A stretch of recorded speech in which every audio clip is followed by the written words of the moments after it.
Bonjour. Bonjour, Raoul Steve Gounokon. Epiphane Chabi, bonjour. Bonjour à tous. Afin de combler le déficit d'enseignants pour la rentrée 2025-2026, le gouvernement béninois a annoncé l'organisation d'un test de sélection des aspirants au métier d'enseignant AME. Cette décision prise en Conseil des ministres du 3 septembre 2025 vise justement à renforcer la qualité de l'enseignement dans les écoles primaires. Le système éducatif béninois fait face à un besoin urgent de 2319 enseignants supplémentaires qui doivent être déployés pour le compte de cette rentrée. Epiphane Chabi, d'abord, comment appréciez-vous cette démarche du gouvernement? Oui, je crois que, quoi qu'on dise, le système de recrutement des enseignants, c'est une belle initiative qui, quand même, depuis plusieurs années que ça a été mis en œuvre, a réussi quand même à combler les attentes, les gaps qu'on a constatés dans les différentes écoles de notre pays. Vous savez que par le passé, c'est le véritable problème de tous les gouvernements qui se sont succédés. Comment combler le gap en ce qui concerne le déficit d'enseignants dans plusieurs écoles. Mais à travers donc ce système d'aspirana, on a quand même constaté que même si on n'a pas réussi à 100% à combler les attentes, on a quand même réussi à changer aujourd'hui le visage de l'enseignement à travers donc le déploiement des enseignants. 2319 nouveaux qui seront recrutés. Je pense donc qu'il y a des efforts à faire dans ce sens-ci, malgré tout ce qui a été fait, encore près de 2500 enseignants qui doivent être déployés donc dans beaucoup d'écoles. Ça voudra dire que quand on doit aller également au niveau du collège, il y a également certainement le même gap ou peut-être moins ou plus, qui sait.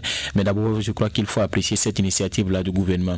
L'autre question que beaucoup se posent actuellement, c'est que d'autres enseignants des AME sont en attente dans la base des données et attendent d'être... Justement, c'est la question, voilà.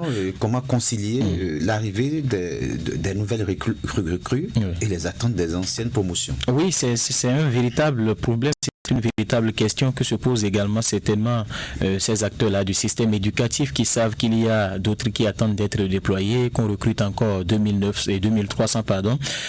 Comment gérer donc ceux qui sont en attente? Est-ce que c'est ceux qui sont en attente actuellement ne répondent pas aux critères de déploiement? C'est beaucoup de questions qu'on se pose. Ou c'est le manque qui est aussi CRIA qui fait qu'on peut recruter encore de nouveau? C'est beaucoup de questions, mais je pense quand même que l'initiative est d'abord à saluer.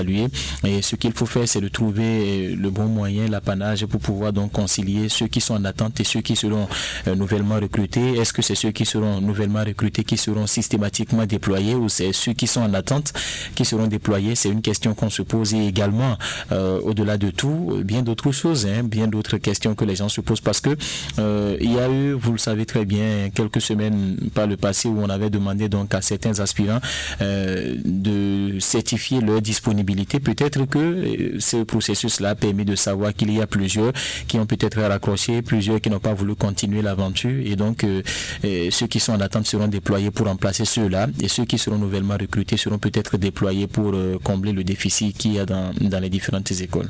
Oui, Jacques Degbé, un recrutement annoncé d'AME. Le ministère des enseignements maternels et primaires a insisté sur l'importance de cette mesure pour le bon déroulement des activités pédagogiques. Oui, on est au 5 septembre, à 10 jours de la rentrée scolaire, à Steve Gounokon. On parle de gap, on parle de déficit à combler, on parle de recrutement. Oui. Est-ce que vous pensez que ces enseignants-là seront quand même à même? Si on les recrute, si on les déploie sur le terrain, est-ce qu'ils seront à même de faire le job? Est-ce qu'ils auront les rudiments nécessaires? Parce que l'enseignement, c'est pas comme tout métier d'ailleurs, il dit ça y est, ça commence. Oui, on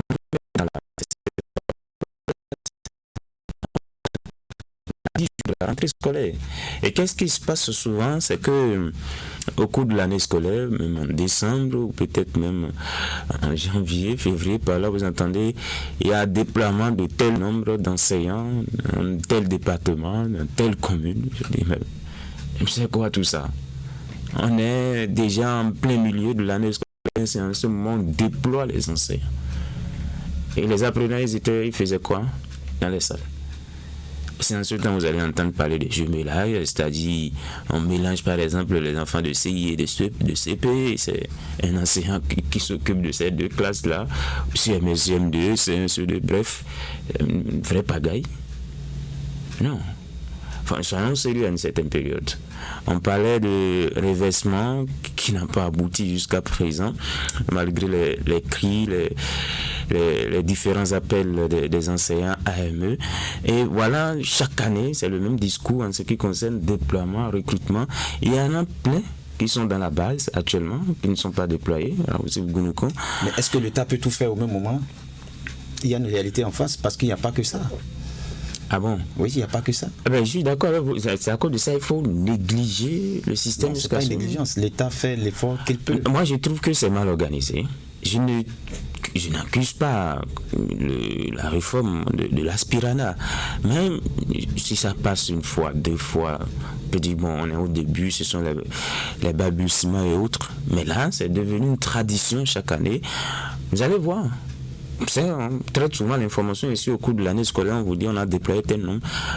Pourquoi ne pas véritablement regarder le manque qu'il y a, le déficit, le gap réellement qu'il y a, et on fait un recrutement conséquent et on fait le déploiement déjà que les enseignants, celui qui sera déployé, sache peut-être depuis le mois d'août qu'il sera enseignant l'année prochaine et qu'on le prépare à ça. Qu'on le forme, peut-être même déjà à la fin de l'année scolaire en cours, qu'on sache déjà ceux-là qui vont reprendre l'année prochaine. Soyons sérieux. Il s'agit de l'avenir de nos enfants, il s'agit de l'avenir de la prochaine génération. Et on joue avec ça comme ça, les enfants, ceux-là qui doivent même être à la base, je parle surtout du primaire. Ce sont les enseignants du primaire qui sont annoncés là. On ne doit pas s'amuser avec. Si la base est faussée, c'est fini. Donc moi je trouve que franchement cette affaire d'AME là, il faut que les gens soient un peu plus sérieux quoi. Il faut qu'on montre un peu plus de détermination. J'ai déjà fait des propositions, qu'on mesure le besoin qu'il y a véritablement dans le secteur, qu'on fasse les recrutements conséquemment et qu'on déploie les gens. Attends, bien sûr. Et en ce qui concerne le reversement, c'est impérant qu'on passe à la vitesse supérieure. Il est temps de régler ce problème-là et de passer à autre chose. Et puis on peut le faire facilement. Le pouvoir du président Patrice Talon est en train de finir là. Le reversement, je pense... Ce sont eux-mêmes qui l'ont annoncé. Oui. Ils ont donné des dates. Donc, ça veut dire que ça veut dire qu'ils avaient la possibilité de le faire. Justement, je crois que je soutiens Jacques Desbré sur ce plan-là. C'est vrai que c'est une revendication en premier de ces AME-là, ensuite soutenu donc par certaines centrales et confédérations syndicales. Et ensuite, on a eu le gouvernement qui a quand même fait sans mettre une pression aussi directe sur le gouvernement. Et donc jusqu'à là aujourd'hui qu'on n'ait donc pas ce reversement-là. Je pense que beaucoup d'enseignants AME actuellement se sentiront peut-être trahis par le gouvernement. C'est vrai que ça agit sur ces enseignants-là qui vont peut-être rentrer sans être reversés.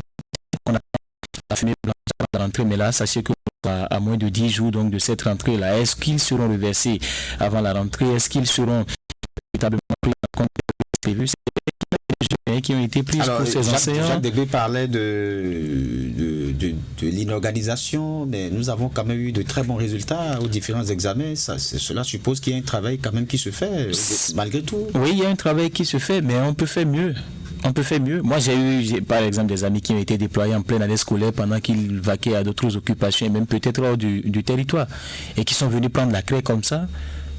Mais vous voyez que ça pose... Ils sont formés quand même. Il y a un travail qui se fait. Oui, ça pose un problème. Dès que dans votre tête, vous pensez peut-être pas être déployé cette année, qu'on vous rappelle comme ça, et on vous demande de prendre service les semaines qui suivent ou les jours qui suivent. C'est une préparation, quelle formation?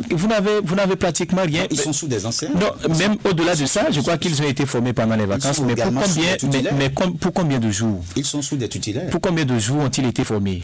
Ils ont fait juste 4 ou 5 jours de formation. Ça ne suffit pas pour un enseignant de la pédagogie nécessaire pour apprendre à à des apprenants, surtout le primaire. Le primaire, on a besoin de beaucoup plus de pédagogie. Et qu'on recrute ces enseignants-là, et qu'en pleine année scolaire, au milieu de l'année, peut-être après les premières, deuxièmes évaluations, qu'on dise qu'on veut les déployer.